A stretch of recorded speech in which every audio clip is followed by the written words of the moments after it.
Você já se sentiu frustrado ao ver problemas urgentes como a crise climática, a desigualdade social e a injustiça sistêmica serem respondidos com um simples "temos que orar" ou "está nas mãos de Deus"? Greta Cristina, uma das vozes mais incisivas e pragmáticas do ateísmo contemporâneo, captura essa frustração em uma crítica cortante que mira não na figura de Jesus, mas no uso que se faz dela. Jesus é uma desculpa para ignorar os problemas reais do mundo. Esta frase não questiona a existência ou a divindade de Cristo. Ela desfere um golpe muito mais desconfortável, acusa a própria fé de funcionar como um poderoso narcótico social, uma ferramenta que desvia o foco, a energia e os recursos da humanidade para longe das crises tangíveis que exigem nossa atenção imediata. Nos próximos minutos, vamos dissecar essa acusação, explorando como a promessa de uma recompensa celestial pode gerar uma perigosa apatia terrena. Este conteúdo não é um ataque à sua moralidade, mas um convite para analisar se a sua fé é um motor para a ação ou uma justificativa para a inação. É uma denúncia da complacência que se esconde atrás da piedade. Contextualização da vida de Greta Cristina.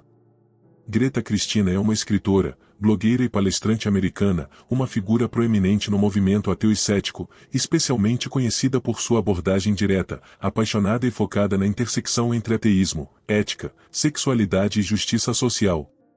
Diferente de críticos que focam na análise histórica ou filosófica, Cristina se concentra nas consequências práticas e morais da crença religiosa no mundo contemporâneo. Seu ativismo é marcado por uma urgência em resolver problemas humanos com soluções humanas, argumentando que a dependência do sobrenatural é um obstáculo fundamental para o progresso. Ela é uma voz que clama por um ateísmo que se importa, que não apenas nega a existência de deuses, mas que se engaja ativamente na construção de um mundo melhor, mais justo e mais racional, aqui e agora. Principais obras de Greta Cristina. Por que vocês ateus são tão irritados? 99 coisas que enfurecem os sem Deus. Neste livro, ela canaliza a raiva não como uma emoção destrutiva, mas como uma resposta moralmente justificada às injustiças e aos danos causados pela religião. Ela argumenta que a raiva é um catalisador para a ação social. Pensamentos reconfortantes sobre a morte que não têm nada a ver com Deus. Uma obra que busca oferecer consolo e significado diante da mortalidade a partir de uma perspectiva secular, desafiando a ideia de que a religião detém o monopólio do conforto e da esperança. Suas obras revelam uma pensadora focada no impacto concreto das ideias, defendendo que a ética e a ação não precisam de uma sanção divina para serem válidas, pelo contrário, elas florescem quando nos libertamos das distrações sobrenaturais. Principais pontos de reflexão. A miragem do além, da desvalorização do aqui e agora. A promessa do paraíso é o veneno mais doce já inventado. Ao transformar a terra em uma mera sala de espera para a eternidade, a fé em Jesus fornece a justificativa perfeita para a negligência.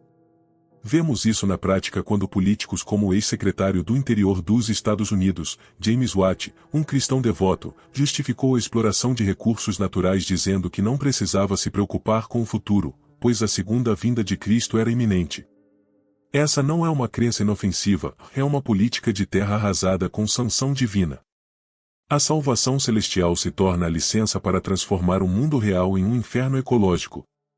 Terceirização da responsabilidade, o narcótico da oração.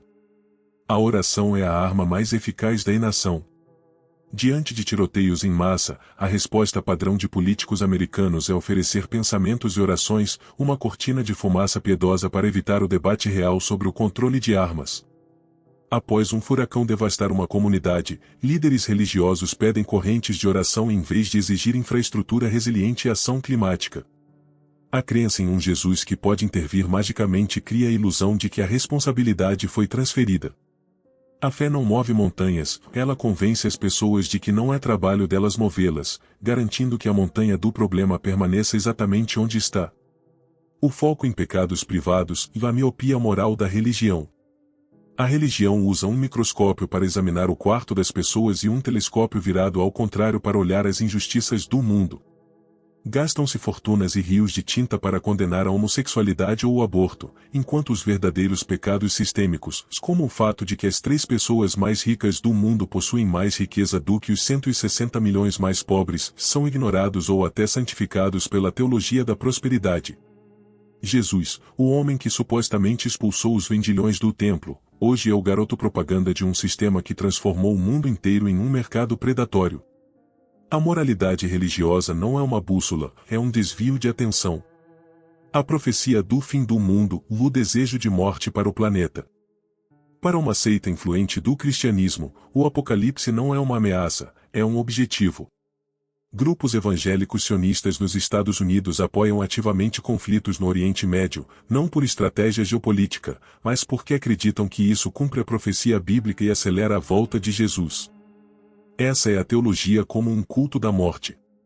Líderes que veem o aquecimento global e as guerras como um prelúdio para o arrebatamento não têm qualquer incentivo para buscar a paz ou a sustentabilidade. A salvação deles exige a nossa destruição. A esperança na segunda vinda é a mais perigosa de todas as ideologias suicidas. O desperdício de recursos, catedrais em vez de hospitais. A fé é um ralo econômico. Enquanto a malária, uma doença tratável, mata centenas de milhares por ano, a Igreja Católica gastou mais de 100 milhões de dólares apenas na restauração da fachada da Basílica de São Pedro. O Vaticano possui um patrimônio imobiliário estimado em bilhões, isento de impostos em muitas nações. Pense nos megatemplos evangélicos que custam fortunas, erguidos em cidades onde faltam saneamento básico e leitos de hospital. Cada tijolo de uma catedral é um tijolo que não foi usado para construir uma escola.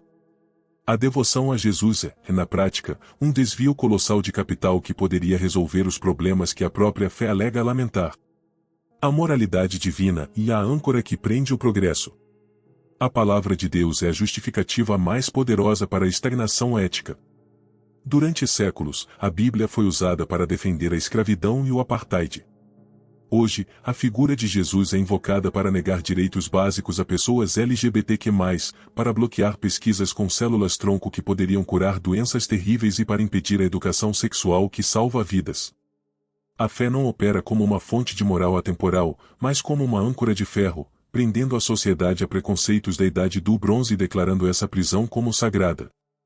O progresso humano não acontece por causa da religião, mas apesar dela. O consolo como ópio, da anestesia da indignação justa. O consolo religioso é a mordaça mais gentil já criada. Ao prometer ao oprimido uma recompensa no céu, ele neutraliza a raiva que poderia derrubar o opressor na terra. Karl Marx não estava errado ao chamar a religião de o ópio do povo, ela é o analgésico que torna a injustiça suportável. Dizer a uma família faminta que Jesus provê é uma forma cruel de evitar a questão da distribuição de alimentos. O consolo da fé não cura a ferida, apenas impede que a vítima grite, garantindo que o agressor nunca seja confrontado. É a paz dos cemitérios, não a paz da justiça. Análise da frase. Jesus é uma desculpa para ignorar os problemas reais do mundo. A genialidade desta frase está em seu pragmatismo implacável. Greta Cristina não se importa em debater a metafísica. Ela arrasta o debate para a rua, para o hospital, para a conferência do clima. A frase transforma Jesus de uma figura de salvação espiritual em um símbolo de negligência terrena. Ela acusa a fé não de ser falsa, mas de ser inútil ou, pior, prejudicial na arena dos problemas humanos. É um desafio ético, se sua crença não o compele a agir concretamente para melhorar este mundo, para que ela serve, se não como um véu para cobrir sua própria apatia? Ponto de vista. A crítica de Greta Cristina é um alarme de incêndio em um mundo que se conforta com o som de cânticos religiosos. Em uma era de crises existenciais, onde a ação coletiva é nossa única esperança, sua acusação nos força a questionar. A fé, ao focar em uma recompensa futura, nos torna cúmplices da destruição do presente? É moralmente defensável entregar a Deus problemas que a ciência e a política têm o poder de resolver?